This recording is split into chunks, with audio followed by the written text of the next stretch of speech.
So, you guys, welcome to this series, the Happy Finances series, live, where I get to interview a lot of wonderful brown girls in the personal finance space who have made their finances happy by tackling one of the major areas of their finances. Now, for those of you that have just gotten started or just getting into this Happy Finances series, let me give you some background information. My name is Kara Stevens. I am the founder of the Frugal Feminista and the founder of the Happy Finances Challenge. The book drops January 1st and the challenge drops January 7th online in your email, so you can get your book, so you can have it with you when you do the challenge, so you can take your notes all in one place. Now, I wanted to start the Happy Finances Challenge because I know a lot of us are stuck, unhappy with our money decisions, and as a function, unhappy with the lives that we are leading.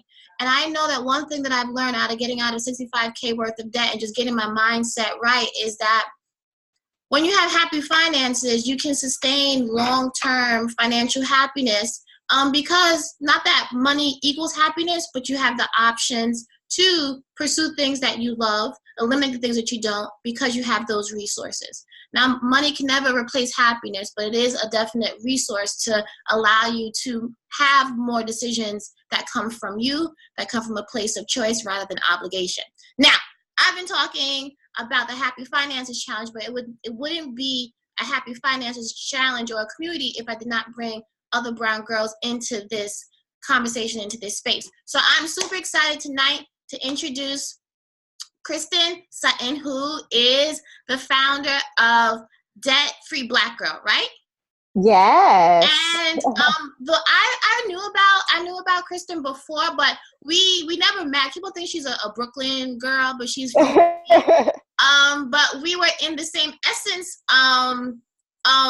issue with Wakanda Forever. Yes.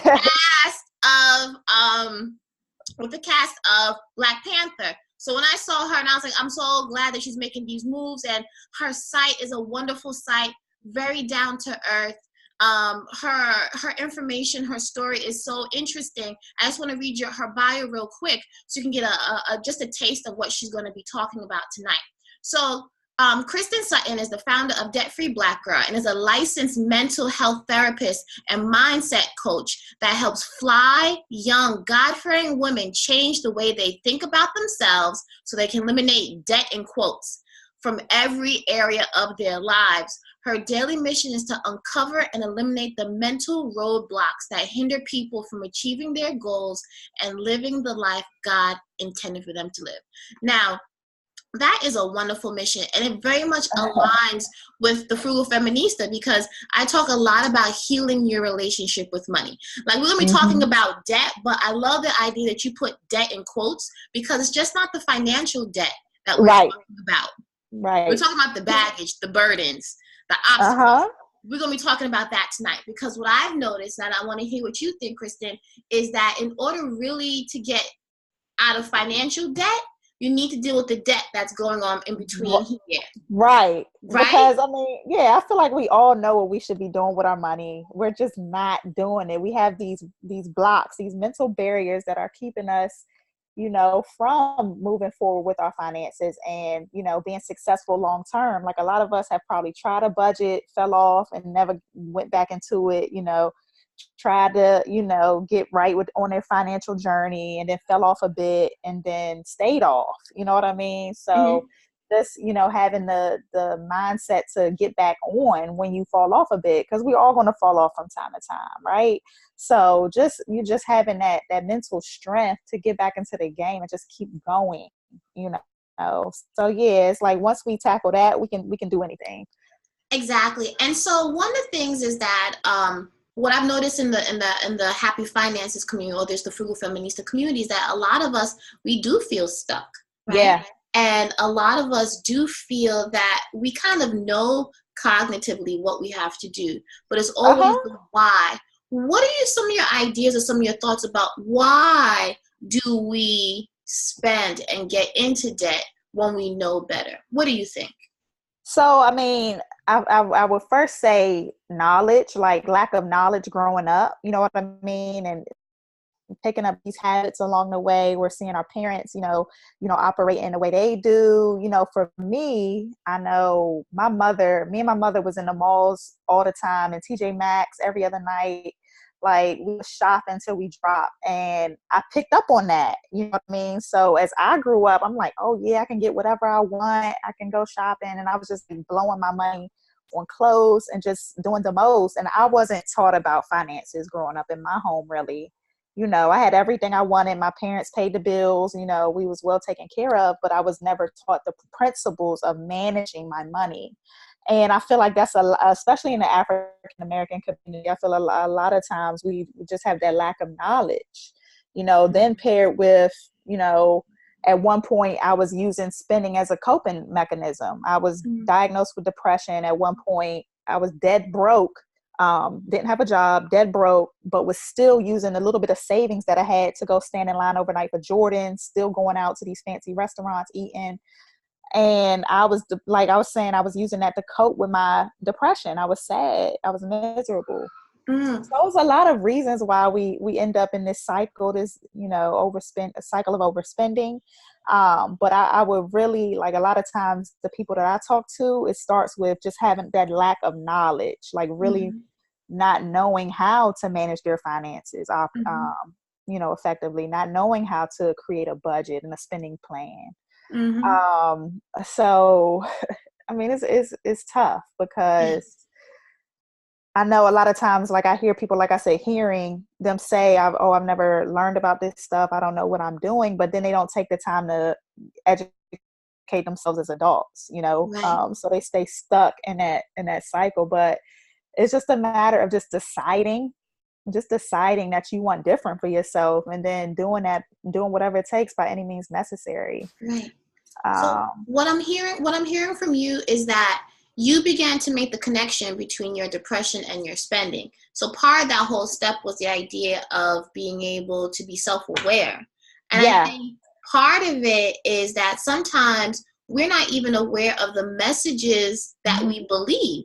Well, your mom was giving you those messages like, okay, every day, you can spend. I mean, that was one of the messages. If she's taking you to TJ Maxx, you can have anything you want at any time. That's another message. Right. So I think, and it's so interesting. I had the opposite message growing up where things were tight, things were tight. But I think in hindsight, they weren't as tight as my mom made them out to be. But because she was also, I think, depressed because of the fallout of her relationship with my dad. They were married and he abandoned us and things like that.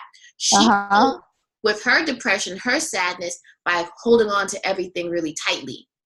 So there was never enough for anything, So I almost felt like the idea of going after something I wanted would cause her pain or cause me pain. So I would forego treating myself or even using money for pleasure. So it's interesting how we each cope with this idea, or people in our family cope with depression in the Black community. And we talk, like, one of the things about what I love about our missions in particular is that you are you're a licensed mental therapist, right? I say it correctly.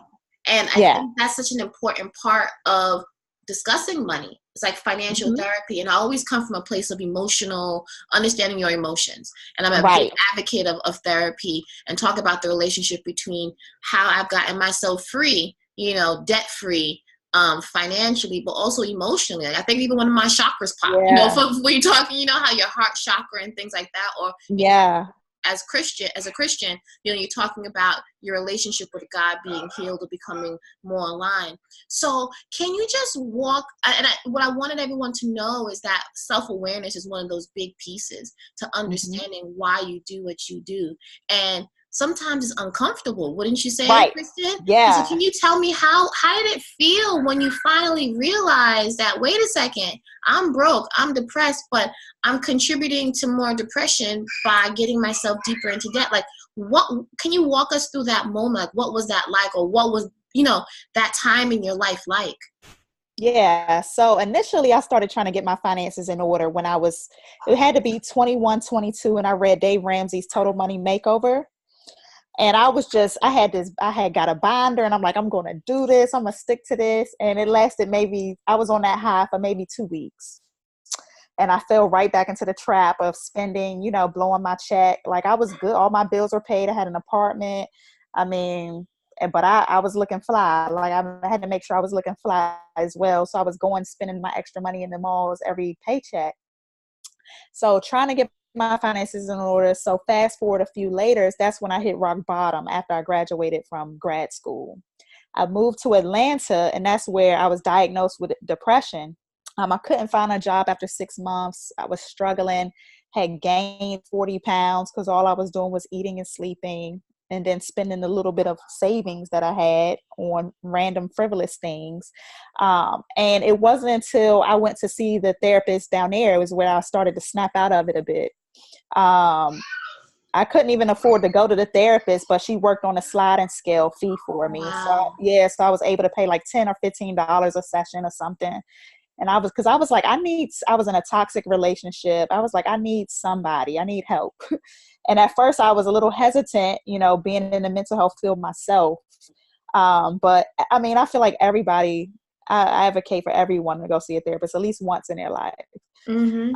So I took that step, and then that's where I started to really think about where I've been and how I've gotten to where I was. And I was like, I can't keep living like this, and I ultimately had to make a decision to snap out of that feeling and not let it control me, let those emotions, control everything that I did as a result. So I eventually got kicked out of my apartment, got evicted from the apartment in Atlanta, and my father helped me and my ex move back to DC.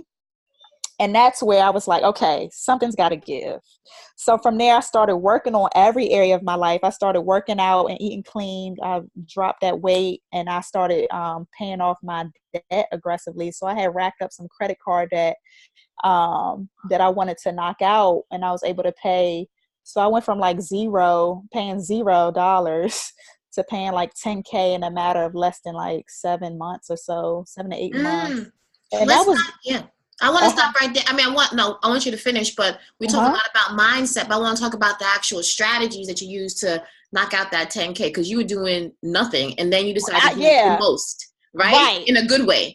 So we need to hear some of those strategies, because I know there's going to be women listening that are going to be like, a couple things. Your story is so powerful. One, you were sleeping, you were eating, you were spending. So if you guys are going through this, those may be signs. I'm not licensed, but I do know what it's like to be depressed. Those are signs that you can not handle things. Things are not going your way and you need help, Right. So I was isolating from I wasn't calling my family. Like, wasn't calling I cut off like a lot of my friends. Yes. It was bad. It was really bad. So I think that's so beautiful. The beauty of it is that there are a lot of us that are suffering in silence, and your testimony can help other people realize that, wow, it's not just me. And then these signs are very universal. And even for Black girls, it shows up with like the shopping, the fly. And I want to talk to you about the flyness. Like, but why'd you have to feel like you had to be so fly? You know what I mean? And what does fly mean to us, and how can we redefine it? But back to this is such a powerful thing. Like, we don't have, like, you were isolating yourself, and sometimes being depressed means that you're very cranky, you feel like you don't need anybody, you want to handle it yourself. Maybe those are all signs of like the strong Black woman syndrome that we have to self-esteem. My self-esteem was at a low, all-time low. And I think piggyback off of what you were saying about like, why did I feel like I needed to be fly or look good, or why did clothes make me feel good? And I think it ultimately stems from like my self-esteem. Like, growing up, I didn't have the greatest or the highest self-esteem, and I knew that people, like, especially in the Black community, I don't know where in my schools and stuff, if everything was centered around what shoes you got on, how are you looking, like if you got the latest Jordans on. So, that's all I knew. And then I knew that, if I looked a certain way, like it just made me feel better about myself. But ultimately, internally, I wasn't feeling how I looked on the outside ultimately. So it was kind of like a cover up. I was, I was faking, and ultimately, and I guess that stuck with me, you know, and like I said, that made me feel better in a moment while I was shopping. But after that, I felt guilty, miserable, shame. I felt everything that came with, you know, going to the mall and blowing this money that I really didn't have to spend in the first place. Mm. And I know there's a lot of So, us that have had some part of your story as their story. And it just goes to show you that when you kind of track where your money is going, you can begin to really see where your mind is too, you know? right. If you were going to look fly, being fly was a priority, but then we have to dig deeper. Why was fly a priority? Right. And why was looking good on the inside versus feeling good on the inside? You know, why were those two at odds with each other, but why did you choose to pay attention to the outside instead of the inside? Right. And those are things that, you know, it's important for us when we're talking about money to really talk about our emotions and the stories that our money tells us about where our journey has been. Exactly. And if we no longer want to go there, we have to stop, get the support, have the safe space like these places, even though they're online, to hear other people's stories to set you free. All right? Yeah. And I know you were asking about the strategy. Yeah. So, you know how I told you I read Dave Ramsey's Total Money Makeover when I was younger. So that was years. That was probably maybe 6 or 7 years before I actually, you know, was hit my rock bottom. And but I, you know, I never forgot what I learned out of that book. I never forgot the snowball method and all these the baby steps. So I literally started pen to paper like I did the first time I tried with that binder and organizing all of my finances. So I literally wrote out, you know, all of the things that I owed, and I just started knocking it out. I just started knocking out that credit card debt. So I was able to get a job, of course, when I got back to DC. And I literally just put my mind to it. I ultimately had to change the way. So after I started shifting my mindset about, you know, shopping and things, like now I kind of hate shopping. Not hate it, but I don't really care to go to the mall like I did before. Why? Someone needs to hear this. Why? Okay, so one, you know, I don't, you know, put so much value in material things anymore. And then two, I just feel much better about myself, where I feel like I don't have to impress or put on this, you know, fake, I guess, feel good, look good, whatever it is, persona. You know, I don't have to do that to impress anyone. You know, like I can impress you with rags on, with a trash bag on. You know what I mean? Or your personality, or your love, or your kindness. Exactly. You know? Like there's a lot more to you than how you look. It's who you are. Right. And then while I was in grad school, I had my first business was called Chrissy's Closet. And I first started by selling my own clothes out of my closet. That's what, you know, hence the name Chrissy's Closet. But then I started like doing, you know, vintage clothes, like going and sourcing clothes. And I fell in love with like thrifting and things. So now when I need something, I go to the thrift store first. We cousins, because that's exactly what I do. I'm picking up $2 turtlenecks. I'm picking up $20 coats. All my coats from the thrift store. Like, so I had to really shift the way I thought about spending, and then and I had to cut it. I had to cut back. I had to make some sacrifices. So I started doing that, and when I started getting my physical health in order, I started meal prepping really heavily. Because I love to eat out, but I had to cut that out because that was taking away, you know, taking a big chunk of my paycheck. So when I started meal prepping, I was only spending maybe $20 to $30 a week on food, if that, which is not that much, you know what I mean? So I was able to use the money I was saving in the meal prep, saving in the clothes shopping, and put it towards my debt. And I just started, you know, paying it off. And it literally just took that decision, that flip.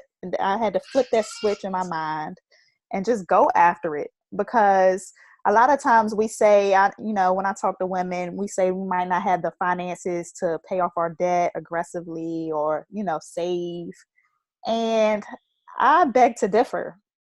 I mean, especially with the people I've worked with in the past, they had the money there. They just was allocating it, you know, improperly. You know, they weren't prioritizing saving. They weren't prioritizing paying off debt. So once you prioritize those things, you can make anything happen. I don't care if you put in an extra $10 on your debt a month or an extra $20 in your savings. Like, that's something, you know, that's movement.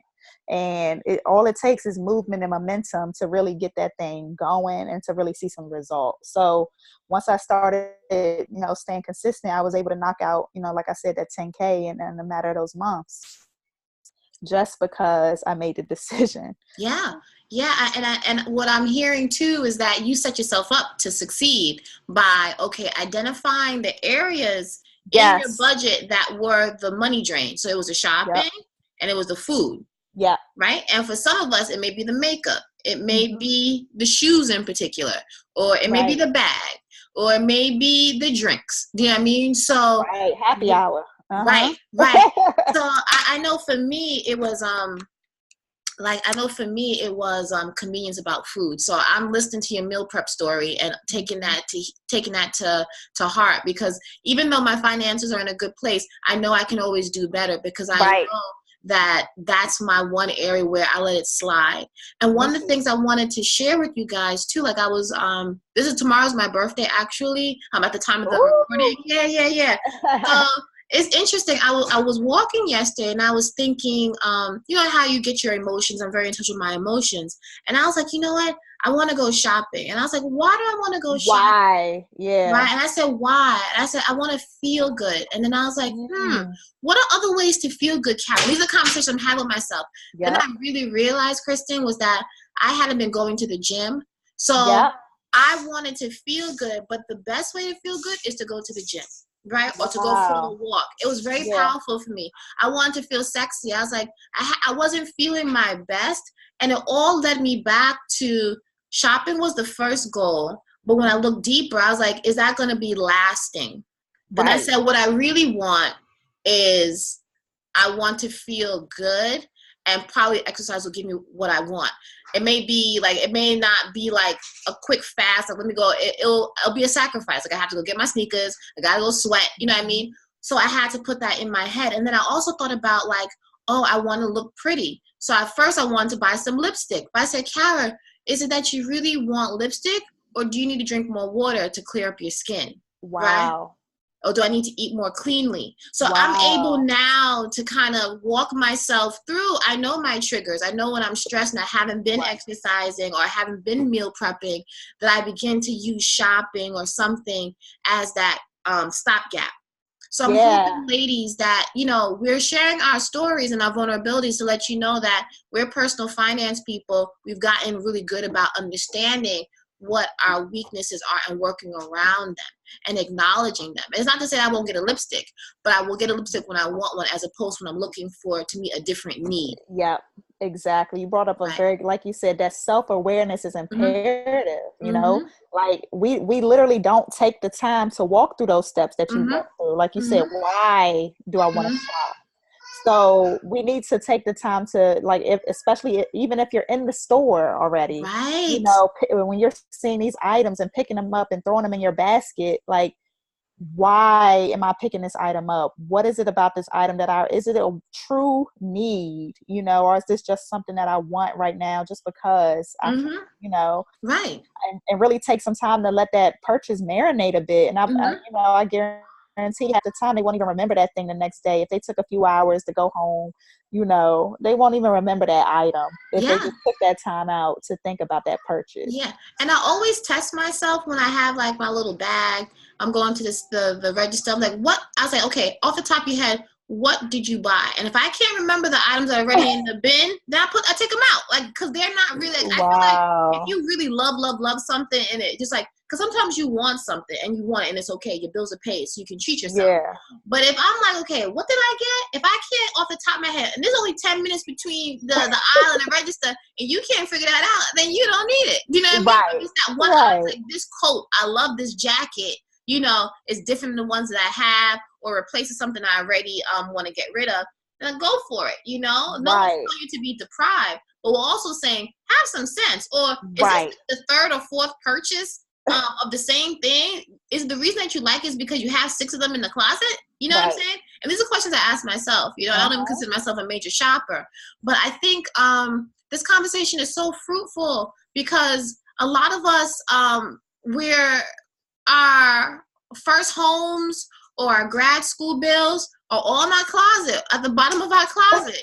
It's the jeans. Right. You know, it's the makeup that you're not using. The brunches. The brunch, yes. The brunches. It's the Ubers. But we're not saying not to do that, but we're saying look at the larger landscape.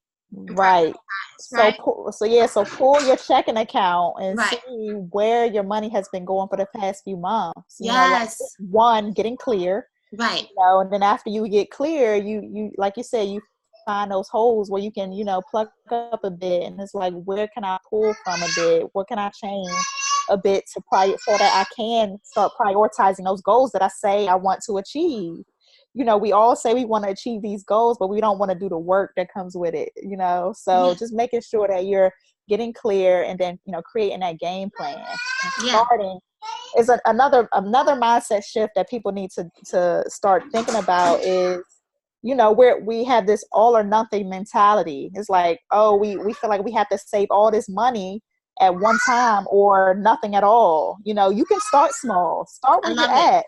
If you find that you can only save $5 a month or a week, that's better than what you was saving. You know what I mean? Like, so just start by building the habit, regardless of the amount. You're building that habit. I love that. That's very, you guys need to hear that. Build the habit, build the habit, build the habit.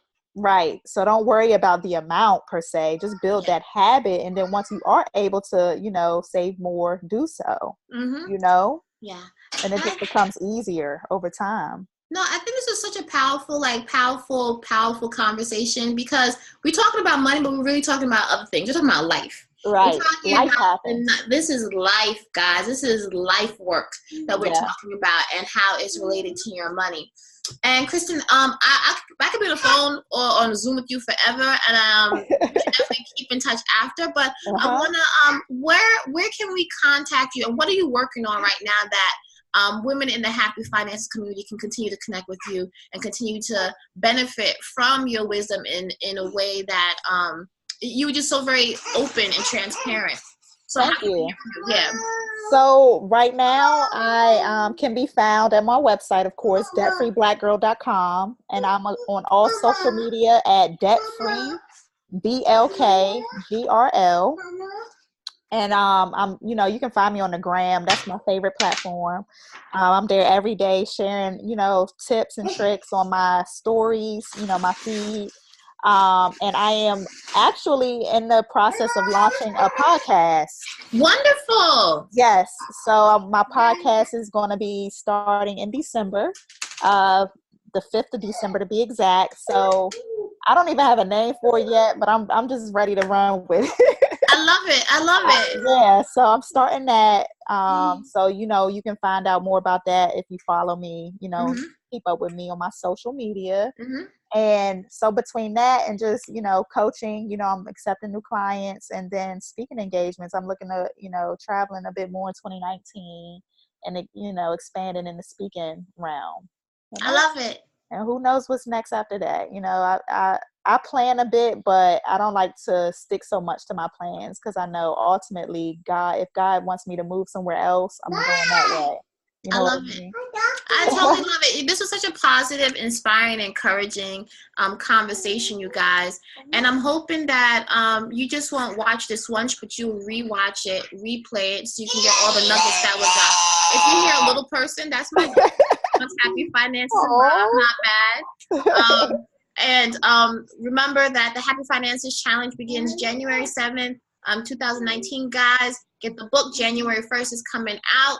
I will be leaving Kristin's information where you can contact her, follow her on the gram, get her inspiration, get her nuggets, and really just let the ideas and get on top of her podcast so you can begin to share this information. Because what's interesting is that we often do share knowledge, but it's usually misinformation. You know what I mean? Yeah. Our parents give us this misinformation. We internalize it, and we spend our 20s and our 30s really trying to rewrite and re-script our narrative. And if we started better, you know, and have these conversations with girls that look like us, that are sharing their stories in order for them themselves to grow and for you to grow, we won't have to be doing all this back work and trying to clean things up. We'll be able to start fresh, start clean, and then let the next generation take their finances to that level earlier. so they can really begin to make better decisions and decisions that make the most sense for them. All right. Right. What we're doing here is legacy building. I love it. Yeah, we're leaving these legacies, you know. So I'm really glad you had me on here. Thank you so much. Yeah.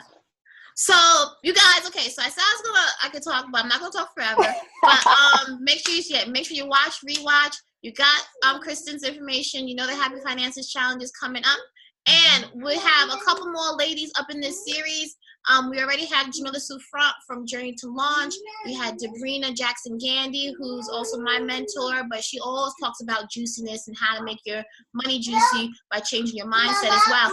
And we have a couple more people, besides my daughter, who will be, teaching us about financial boundaries, all the financial precepts. Yes, Mama. All the financial precepts in the Happy Finances Challenge. All right. So until then, this is Kara and my daughter who's making her cameo. Right. Until next time. Thank you so much. Mama, you